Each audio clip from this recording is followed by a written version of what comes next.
Story के शुरुआत में हमारा हीरो अपनी नींद से उठता है और वो सबसे पहले बोलता है, हाँ ये मैं कहाँ आ गया, ये मैं क्या कर रहा हूँ, और ये औरत मेरे सामने कौन है, क्या ये मेरी माँ है, माँ इतनी सुंदर कैसे हो गई, और ये मेरे हाथ इतने छोटे कैसे हो गए, ये क्या हो रहा है। और तभी उसके सामने उसे उसका रिपोर्ट कार्ड दिखाते हैं, उसकी सारी एबिलिटी पे लिखा होता है F F F F F. I mean ये बंदा पैदा होते ही हर चीज में फेल हो गया भाई, इसका कोई भी एबिलिटी पे कोई भी रैंक नहीं है, सब पे एफ है।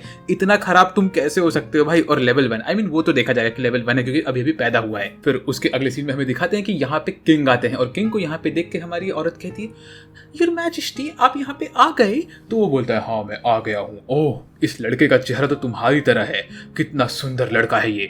तभी वो औरत कहती है, नहीं नहीं ये तो आपकी तरह दिखता है सर। इतने में यहाँ पे एक आदमी आके बोलता है, तो हम इसका नाम क्या रखने वाले हैं। तो फिर हमारा जो किंग होता है वो बोलता है, इसका नाम होगा नोवा, नोवा अराराट। ऐसे बोल के वो आगे बढ़ता है। फिर ये येलो वाला आदमी बोलता है कि ठीक है सर, तो मैं इसके एबिलिटी को एक्टिवेट करके देखूं इसकी क्या क्या रैंकिंग है। तो किंग बोलता है, हाँ हाँ मेरे बेटे की एबिलिटी चेक करो, ये आखिर 13th इंपीरियल प्रिंस जो है यहाँ का। आई मीन भाई इस राजा ने कितने बच्चे कर रखे हैं, ये वाला 13th है। इतने में फिर यहाँ पे येलो वाले अंकल बोलते हैं कि इसकी जो एफिनिटी है वो सर वाटर वाली एफिनिटी है इसकी, तो ये वाटर मैजिक यूज करेगा। इतने में हमारा नोवा बोलता है, हाँ ये क्या, मेरा नाम नोवा है और मेरे को 13th प्रिंस का नाम मिल रहा है, इसका मतलब मैं एक नोबल फैमिली में पैदा हुआ हूँ, लेट्स गो भाई, ये वाली जिंदगी थोड़ी अच्छी है पहले वाली से। फिर किंग बोलता है कि इसको अभी हम लोग भेज देंगे एल्मेरिया वाले रीजन में जो कि वाटर वाला रीजन है। इसके बाद हमें दिखाते हैं कि हमारे हीरो का रिपोर्ट कार्ड होता है, उसमें उसके वाटर के आगे लिख के आता है E+S rank. I mean bro ये बंदा F से सीधा S रैंक पहुंच गया, लेकिन नॉर्मल वाला S नहीं E+S है, ये कैसा रैंक होता है भाई। इसके बाद हमें अगले सीन में दिखाते हैं कि यहाँ पे जो हमारे येलो बाल वाला बंदा होता है वो हमारे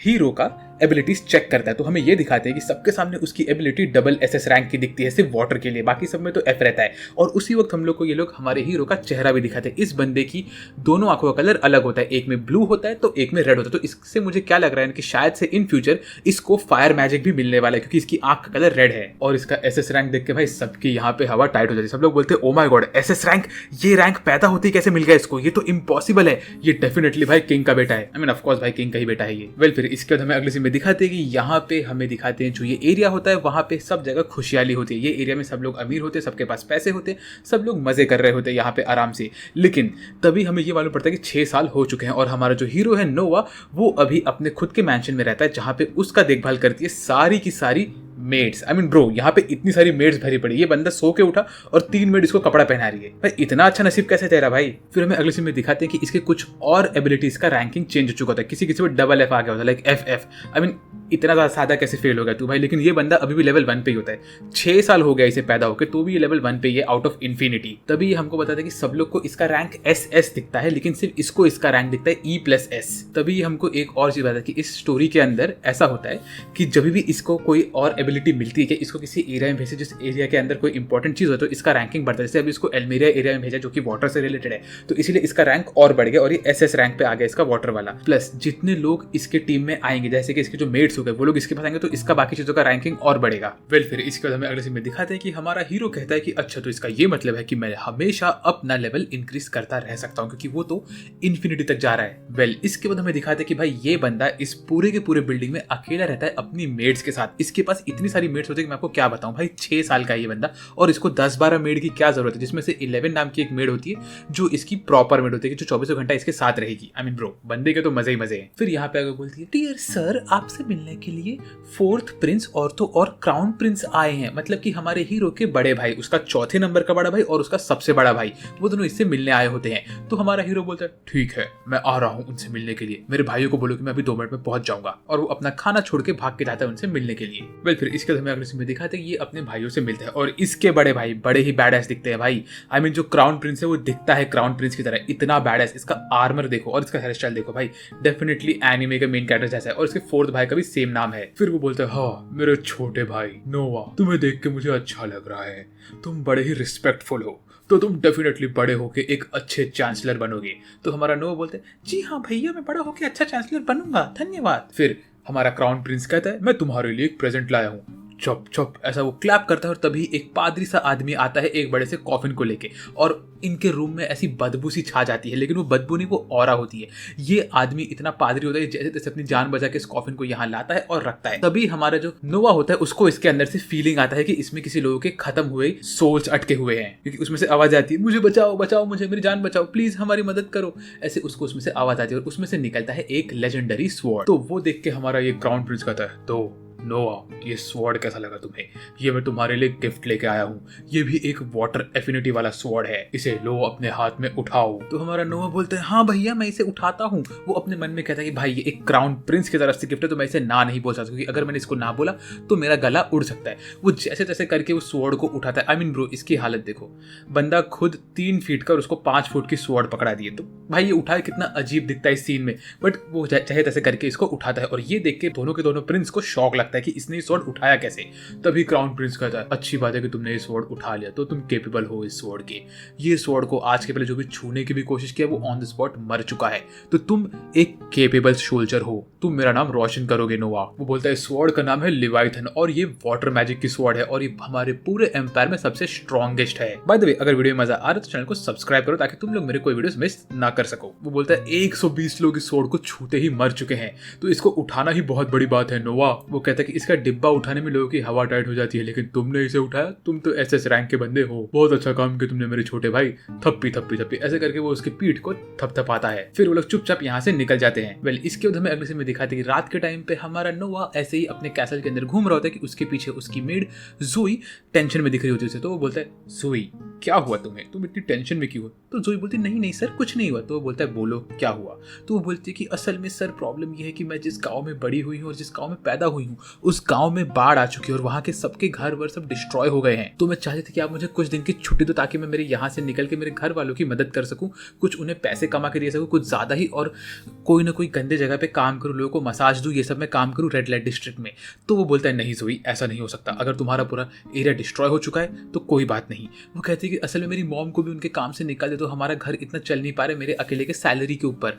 तो हमारा हीरो बोलता है कि कोई बात नहीं, तुम्हारी मॉम को मैं मेरे कैसल में काम पे रखूंगा, वो यहाँ पे आएंगी और यहाँ पे आके वो हमारा जो मेन गेट है उस गेट को बंद करने की जिम्मेदारी उनकी रहेगी, वो गेट खोलेंगे और गेट बंद करेंगी, ठीक है। तो जोई बोलते लेकिन सर ऐसा तो कोई काम होता ही नहीं है। तो हमारा हीरो बोलता है कोई बात नहीं, उनको मैं ये काम दे रहा हूँ। और एक चीज, हमारे कैसल के बगल में एक छोटा सा झोपड़ा है, उस झोपड़े को तुम और तुम्हारी मॉम यूज कर सकते हो रहने के लिए। ये सुन के जोई की आंखों से आंसू गिर पड़ते हैं और वो बोलती thank you so much sir, आप कितने अच्छे हो, आप 6 साल की हो लेकिन आप कितने अच्छे हो। वेल इसके बाद हमारा हीरो बोलता है कि अगर मेरी मेड किसी रेड लाइट डिस्ट्रिक्ट में काम करे एज अ मसाज देने वाली आंटी तो वो मेरा नाम खराब हो जाएगा, इसलिए मैं ऐसा नहीं होने दे सकता। इसके बाद वो अपने बटलर डिलियन को बुलाता है और बोलता है डिलियन यहाँ पे आओ। डिलियन भाग भाग के उसके पास आता है और वो बोलता है बताओ डिलियन क्या तुम्हें पता है कि यहाँ पे इस एरिया में बाढ़ आई थी जहाँ पे हमारी जोई पैदा हुई थी? तो वो बोलता है हाँ सर अभी रिसेंटली वहाँ पे बाढ़ आई है। तो वो बोलता है एक काम करो, वहाँ पे जितना भी लैंड है वो सारा का सारा लैंड तुम मेरे लिए खरीद लो। तो ये सुन के डिलियन बोलता है कि सर आप ऐसा क्यों कर रहे हो? तो वो बोलता है कि देखो प्रॉब्लम क्या है ना कि जो यहाँ के लोग हैं वो लोग वहाँ पे जाएंगे और वो डिस्ट्रॉय हुई जगह पे लैंड खरीदेंगे सस्ते में, और वो सस्ते में लैंड खरीद के लोगों से उनको लूट लेंगे, और हमें ये नहीं करना है, इससे हमारे एरिया का नाम खराब होगा। तो इसीलिए मैं चाहता हूँ कि तुम वहाँ पे जाके उस लैंड को नॉर्मल भाव में खरीदो और जब वहाँ का लैंड वापस से ठीक हो जाए तो वहाँ के लोगों को वो लैंड तुम वापस से दे देना। तो ये सुन के डिलियन बोलता है thank you so much sir, आप इतनी छोटी सी उम्र में इतनी बड़ी बात सोच रहे हो, थैंक यू सो मच। और ऐसा बोल के थैंक यू बोल के यहाँ से निकल जाए। तभी हमें ये दिखाते कि असल में डिलियन जो होता है वो खुद जोई के गाँव का ही होता है, तो इसीलिए वो हमारे हीरो को भी थैंक यू करता है। लेकिन निकलने के पहले हमारा डिलियन बोलता है कि सर आप वो लैंड को खरीदोगे कैसे? लैंड तो 7 लाख रीन का आता है। तो ये बोलता है कि हाँ ये बात तो सही है, 7 लाख रीन तो बहुत ज्यादा अमाउंट होता है और एक नॉर्मल इंसान अपने पूरे 1 साल में 120 रीन ही कमा पाता है, तो मैं 7 लाख रीन कहाँ से लाऊंगा? और हमारे पास भी कुल मिला के 5 लाख रीन ही है, तो मैं करूँ तो करूँ क्या? तो ये बोलता है डिलियन एक काम करते हैं, जो मुझे मेरे पिताजी ने जगह दी थी सामने वाला एरिया, हम लोग उस एरिया को बेच देंगे 2 लाख रीन में, 2 या 3 लाख रीन का हम उसे बेचेंगे, तो ऐसे हमारे पास 2 लाख रीन और आ जाएंगे, तो हमारे पास 7 लाख रीन हो जाएंगे। तो फिर ये सुनकर डिलियन बोलता है कि सर लेकिन हम उस चीज को नहीं बेच सकते क्योंकि वो आपको आपके पिताजी ने गिफ्ट दिया है। तो ये बोलता है देखो मेरे पिताजी मुझे जो पनिशमेंट देंगे मैं उसे लेने के लिए रेडी हूँ, लेकिन हमें उसे बेचना पड़ेगा क्योंकि ये चीज ज्यादा इंपॉर्टेंट है। तो डिलन बोलता है ठीक है। वेल फिर हमें दिखाते हैं कि अगले दिन हमारा हीरो रेडी होता है निकलने के लिए डॉसो वाले सिटी के लिए, जहाँ पे वो बाढ़ आई होती है। वो और उसकी मेट सारा का सारा सामान लाद रहे होते हैं, उनके कार्ट में पैसे वैसे लेके जा रहे होते हैं कि तभी उनका बड़ा भाई आता है क्राउन प्रिंस। वो बोलता है नोवा कहाँ जा रहे हो तुम यार? तो नोवा बोलता है अरे बड़े भैया मैं कहीं नहीं, मैं बस जा रहा था डॉसो वाले एरिया में उसको चेक करने के लिए कि वहाँ पे क्या बाढ़ आई और क्या हो रहा है। तो वो देख के वो बोलता है ठीक है, लेकिन तुम तुम्हारे साथ वो लेजेंडरी स्वॉर्ड भी लेके जा रहे हो? तो हमारा नोवा बोलता है हाँ भैया मैं उसको लेके जा रहा हूँ, क्योंकि मुझे लगा कि उसको मैं घर पे अकेला नहीं छोड़ सकता, इसके लिए मैं उसको मेरे साथ लेके जा रहा हूँ। तो ये सुन के वो बोलता है हाँ तुम उसे लेके जाओ, लेकिन एक बात ध्यान में रखना, उस स्वॉर्ड को यूज करने की कोशिश मत करना, क्योंकि वो बहुत खतरनाक स्वॉर्ड है। तो वो सुन के हमारा हीरो बोलता है हाँ भैया आप टेंशन मत लो, मैं उसे यूज नहीं करूंगा। तभी वो बोलता है कि देखो असल में वो जो स्वॉर्ड है ना, उस स्वॉर्ड के पास अपना खुद का विल है, उसके अंदर खुद की जान है, वो अपने मर्जी से काम करता है, तो तुम्हें उसे बहुत संभाल के यूज करना पड़ेगा। तो ये सुन के हमारा हीरो बोलता है अच्छा ये बात पता था कि क्यों इतने लोगों की वहां पे जान गई हुई थी उस स्वॉर्ड को यूज करने में। वेल फिर हमें अगले सीन में दिखाते हैं कि हमारे हीरोज पहुंच जाते हैं डोसो वाली सिटी में। जहां पहुंचने वाले लोग देखते हैं तो ये पूरा का पूरा एरिया डिस्ट्रॉय हो चुका होता है, यहाँ पे सारे घर टूटे होते हैं, हर जगह बंजर हो चुकी होती है। ये सब देख के हमारा हीरो बोलता है बाप रे, एक काम करो डिलन तुम फटाक से यहाँ के गवर्नमेंट ऑफिस में जाओ और यहाँ की जगह खरीदने का काम शुरू करो, ऐसे बोल के डिलन को भेजता है। फिर यहाँ पे हमारा हीरो जोई के साथ अंदर घुसता है और चेक करता है कि यहाँ के लोग क्या कर रहे हैं। तभी वो देखता है कि यहाँ पे सबको खाना मिल रहा होता है, तो वो खड़ा होता है खाना लेने के लाइन में। तो वो जैसे देखते तो यहाँ पे उनको नॉर्मल उबला हुआ पानी देते हैं और जिसके अंदर हल्का सा नमक होता है बस। तो ये बोलता है ये इनको खाने के लिए मिल रहा है, क्यों हमारा एम्पायर इतना खराब खाना इनको कैसे दे रहा है, ऐसे बोल के हमारा हीरो गुस्सा हो रहा होता है। तो तभी एक बूढ़े अंकल उसे कहते हैं बेटा जो मिल रहा है उसे खा लो, हमारा नसीब अच्छा है कि कुछ न कुछ मिल तो रहा है, वरना हमें वो भी ना मिले, धन्यवाद, ऐसा बोल के बूढ़े अंकल वहां से आगे बढ़ते। तभी हमारा हीरो बोलता है ऐसा तो हो नहीं सकता। इतने में इसको दिखता है कि यहाँ पे एक मोटा तगड़ा आदमी आता है, जो कि असल में मोटा नहीं होता लेकिन उसकी हरकतें मोटी होती है। वो यहाँ पे आगे बोलता है चलो आज का खाना चेक करते हैं कैसा है, ऐसे बोल के वो जाता है कुक के पास और वहां का खाना देख के होता है हाँ ठीक है खाने लायक है, दे दो इन सब गरीबों को ये खाना, और मेरा अच्छा वाला खाना बना है कि नहीं? तो वो कुक बोलते हैं हाँ सर आपका अच्छा वाला खाना हमने आपको बना के आपके कैसल में रख दिया है, आप टेंशन मत लो। तो फिर वो बोलता है ठीक है इन सब गरीबों को ये खाना खाने दो, बाकी अच्छा खाना हम खाएंगे, पैसा हजम करेंगे, ऐसा बोल के वो आगे बढ़ता है। वेल फिर ये सब देख के हमारा हीरो गुस्से में आगे बढ़ता है और बोलता है कि ओए पायरेट जैसे दिखने वाले आदमी, क्या तुझे इन सब चीजों से करप्शन करने का मौका मिल रहा है? तो वो बोलता है क्या रे बच्चे कौन है तू? तो हमारा हीरो बोलता है तुम यहाँ पे करप्शन कर रहे हो है ना, जो एम्पायर ने पैसा दिया इन गरीबों को खाना देने के लिए उसमें से तुम सारा का सारा पैसा चोरी करके इनको ना के बराबर खाना दे रहे हो। वो बोलता है देख बेटा ये जो दुनिया है बड़ी जालिम है, यहाँ हम सबको अपना अपना जेब भरना है, तो मैं बस अपना जेब भर रहा हूँ, तू अपना काम करो चुपचाप निकल जा चिंटू, समझा ना वरना तू मार खाएगा, ऐसे बोल के ये हमारे हीरो के सामने शाना बन रहा होता है। तो ये सब सुन के हमारा हीरो बोलता है तुम जैसे लोगों को तो मैं छोड़ूंगा नहीं, तुम्हें तो जिंदा रहने की जरूरत नहीं है, ऐसा बोल के हमारा हीरो गुस्सा हो रहा होता है। और ये सुन के ये मुच्छड़ आदमी आगे बढ़ता है हमारे हीरो पे हमला करने के लिए, और इसी टाइम पे हमारे हीरो का जो स्वॉर्ड होता है वो भी ग्लो करने लगता है और उसके अंदर आत्मा आती है कि वो रेडी हो रहा होता है। तो ये जो पायरेट जैसा आदमी होता है वो अपना स्वॉर्ड बाहर निकालता है हमारे हीरो पे हमला करने के लिए, और वो बोलता है कि तुझे पता है तू किसकी बेइज्जती कर रहा है, मैं हूँ सर रोवेन का नीचे वाला आदमी, तो तू अगर मेरी बेइज्जती करेगा तो तू सर रोवेन की बेइज्जती कर रहा है जो रूलर है इस लैंड के, अब तो तू गया बेट चिंटू। इतने में हमारे हीरो का स्वॉर्ड रेडी होता है, वो उड़ के आता है हवा में और हमारे हीरो के सामने खड़ा होता है। हमारा हीरो एकदम ऑरा फार्म कर रहा होता है इस वक्त, और वो चपड़गंजू आदमी उसके सामने एकदम से डर के खड़ा होता है। हमारा हीरो अपने स्वॉर्ड को यूज करता है और बोलता है ओए लेजेंडरी स्वॉर्ड